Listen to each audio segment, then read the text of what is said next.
I think with the exception of The Shark in Jaws and E.T., I've only made a couple of movies where I can put the silhouette of the leading character up on the screen, just a silhouette, and people immediately know where that came from.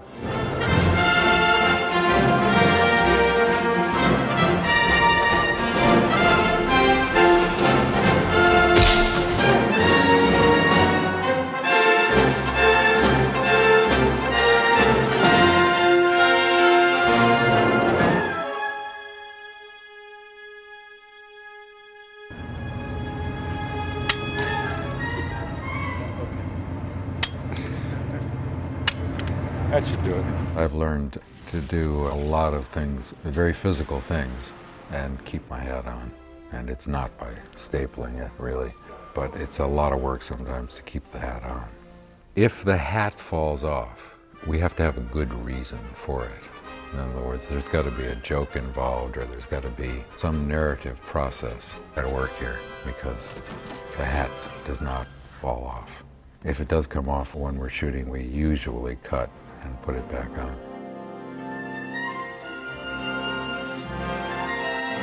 The basic thing was, with the iconic look of Indiana Jones, we really didn't change. There's no updating really, except if you go back to Indiana 1 and 2 and 3, you're going to see nuanced differences in his look. And I was under great pressure, for me, to try to duplicate an iconic picture with a bunch of icons with George Lucas, with Steven Spielberg, with Harrison Ford. And I had to come up with the right stuff. And through referrals and referrals, I ended up with a guy named Stephen Delk in Mississippi. And he ended up making a lot of different hats and finally kind of perfecting them to the crease and everything. He came up with the perfect hat, great hat body, heavyweight and everything.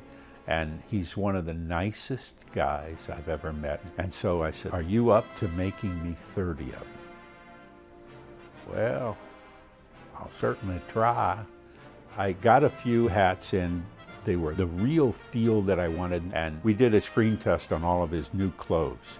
And the first thing Steven said when he saw the hat was, "Oh, great." He said, "I lost sleep over thinking you would be able to come up with the hat, and I'm thrilled to death with the way the hats came out." And everybody seems to be happy with them. And the jackets, I found a guy named Tony Novak, and he came up with the greatest jacket. Everything was to perfection. And again, one of the sweetest guys. I said, "Now, can you do 30 of them?" "Yeah, I can do whatever you want." He brought me samples, and we picked out a sample of what color we wanted. And we did a few extra oversized in case we had to have extra padding. And he did a wonderful, wonderful job.